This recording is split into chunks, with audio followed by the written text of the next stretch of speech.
नमस्कार साथियों, मैं बाल मुकुंद धुरिया।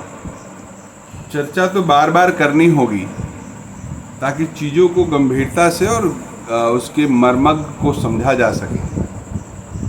राहुल गांधी को सुप्रीम कोर्ट ने उनके ऊपर जो फैसला हुआ था गुजरात हाई कोर्ट का, उस पर स्टे दे दिया, उसको रोक दिया। 3 जजों की बेंच ने पूरे मामले को सुना और शॉक्ड हुए जज कि भाई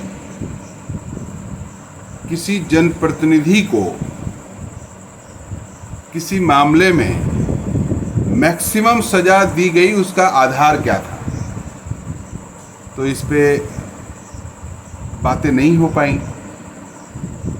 पुर्णेश मोदी जी के जो वकील थे वो बात नहीं रख पाए गंभीरता से। कुल मिला के पूरी बहसों के बाद जजों ने पुराने फैसले को रोक दिया और फिर सुनवाई अभी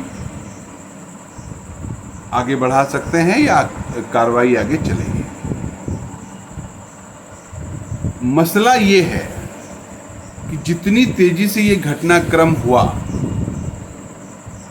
अगर कांग्रेसी भी इसी तरह से हेट स्पीच वाले मामले को कोर्ट तक, अदालत तक ले गए होते तो आप सोचिए गिरिराज सिंह, साक्षी महाराज, रितम और वो जो प्रज्ञा ठाकुर या अनुराग ठाकुर, गोली मारो सालों को, इन लोगों का क्या होता। या कोई ये बात लेके कोर्ट में जाए कि भाई हमारे देश के प्रधानमंत्री बोलते बोलते झूठ बोल देते हैं।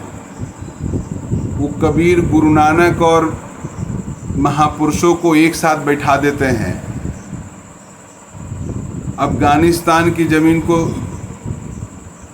बिहार में बता देते हैं, नालंदा को वहाँ बता देते हैं।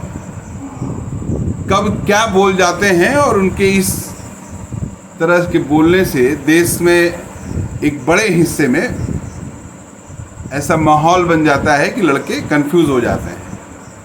तो ऐसे में तो प्रधानमंत्री जी के ऊपर भी मुकदमा हो जाता। कई मौक़ों पे इन लोगों का ऐसा व्यवहार हुआ है जिससे बहुत मन आहत होता है। अंबेडकर नगर में उत्तर प्रदेश के मुख्यमंत्री जी आए थे, एक दलित पूर्व विधायक को, त्रिवेणी राम को, बगल बैठने के कारण डपट के भगा दिए।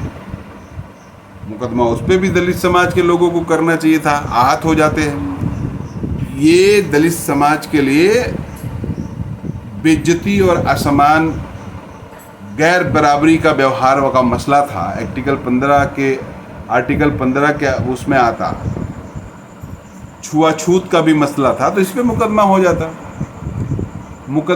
जाता कि असंसदीय भाषा का, असंसदीय व्यवहार का प्रयोग करते हैं। मुस्लिम समाज के लोग गए, इनको गलमच्छा पहनाना चाहे नहीं पहने, नीचे रख दो, भाग जाओ यहाँ से। तो इस तरह की तो फिर हर बातें कोर्ट कचहरी में चली जाती हैं और उसमें मैक्सिमम सजा मिल जाती है। लेकिन भाजपा ये करते हैं, बात यही समझने की है कि आरएसएस के लोग, भाजपा के लोग लॉन्ग टर्म लड़ाई ये सब देख के लड़ते हैं, करते हैं कि कभी ना कभी चाप दिया जाएगा और इनको इन्हीं के जाल में फंसा दो। कोर्ट कचहरी की अवमानना का क्या मसला होगा। आप सोचिए, स्वामी प्रसाद मौर्य जी ने ठीक ही बहस उठाई है कि अब स्टे मान लिया जाए, ये मान लिया जाए कि जो इस खास सन में जो है समान चीज़ें 45-47 के आसपास जो जैसी हैं उसको वैसा ही मान के चला जाए, उसके पीछे ना जाया जाए। नहीं तो फिर देश भर के तमाम मंदिर बौद्धों के स्तूप नजर आएंगे, तमाम जो देवी देवताओं के फ़ोटो हैं वो महात्मा बुद्ध की तमाम मुद्राओं की फ़ोटो घोषित हो जाएंगी, एसेक्ट्रा एसेक्ट्रा। इस बहसों में पढ़ के आपको फ़ायदा क्या है। देश को गोल गोल घुमाने से, अभी ज्ञानव्यापी वाला बनारस का मामला चल रहा है, राष्ट्रीय खबर बनी रहती है। अंतोगत्वा इससे फ़ायदा नुकसान किसी का है? किसी का नहीं है। केवल मूर्ख बना के जनता को, केवल जनता को बरगला के आम मुद्दों से भटकाने का मसला है। जैसे जब इस पे बात ही नहीं होगी कि क्यों महंगाई कम नहीं हो रही है, क्यों समाज में जातीय हिंसा नहीं रुक रही है, मणिपुर के बाद हरियाणा हो जा रहा है, समाज में नफरत बढ़ रही है और नफरत का आलम यह है कि ट्रेन में नरसंहार हो जा रहे हैं। इस सब का जिम्मेदार कौन होगा? इन सब बातों पे बहस ना हो तो चलो ज्ञानव्यापी पे ही कर लिया जाए। ये माइंडसेट है, ये कोशिश है। देश भर में मेडिकल क्षेत्र में कोई नया आविष्कार नहीं हुआ। देश में इस ड्यूरेशन में कोई ऐसा यूनिक वर्क नहीं हो रहा है जिससे मानव जाति या भारतीय समाज को जिसका फायदा हो। तो फिर हो क्या रहा है? यही मंदिर मस्जिद हो रहा है, यहाँ का विवाद, यहाँ का विवाद। और समस्याओं से घिरे लोग जब समस्याओं से नहीं निकल पा रहे हैं तो एक नौजवान बाबा बागेश्वर के धाम चले जा रहे हैं। वो कभी हिंदू राष्ट्र बना रहे हैं, कभी महिलाओं को खाली प्लॉट बता रहे हैं, और कभी क्या बोल जाएं। कभी उनका टेलीफोन पर रावण से बात हो जा रही है, कभी और देवताओं से डायरेक्ट लिंक भिड़ जा रहा है। और मज़ेदार बात यह है कि सत्ता प्रतिष्ठान के शीर्ष लीडरशिप और ब्यूरोक्रेसी चरणों में लेट जा रही है। कौन सा नशा हो गया है?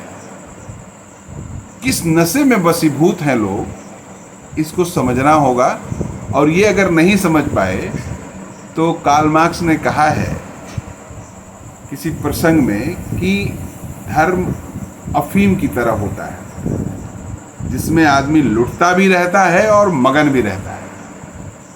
लुटता भी रहेगा, हाथ जोड़े रहेगा, सजदा करता रहेगा और उफ तक नहीं करेगा। तो इस तरह की जो स्थितियां बन जा रही हैं, इस स्थितियों की जिम्मेदारी क्या सरकार की नहीं होगी? क्या सरकार इस स्थितियों की जिम्मेदार नहीं अपने आप को जिम्मेदारी लेगी? तो ये सब बहसें सरकार से ना हो, इसलिए चलो ज्ञानव्यापी पे बहस हो जाए, चलो बहस हो जाए तमाम फिजूल बातों पे जिससे कोई लेना देना ना हो। ये एक परिस्थिति देश में क्रिएट हो गई है। ऑथेंटिक, वाजिब, सर्व समाज के हित में कोई बात नहीं होनी चाहिए। बात होनी चाहिए डिस्ट्रॉय वाली, बात होनी चाहिए एक समाज दूसरे समाज से लड़ जाए, बात होनी चाहिए एक समाज दूसरे समाज के खिलाफ विद्वेष फैलाए। ये हो रहा है और इसकी जिम्मेदार केवल और केवल सरकार है। इसकी जिम्मेदार केवल और केवल सरकार है जो ये भाव, ये मैसेज पूरे सोसाइटी में डालने में कामयाब हो गई है। इससे सचेत रहिए और कहीं आप भी इस नशे के आदी तो नहीं हो जा रहे हैं, इसका ध्यान रखिएगा। नमस्कार।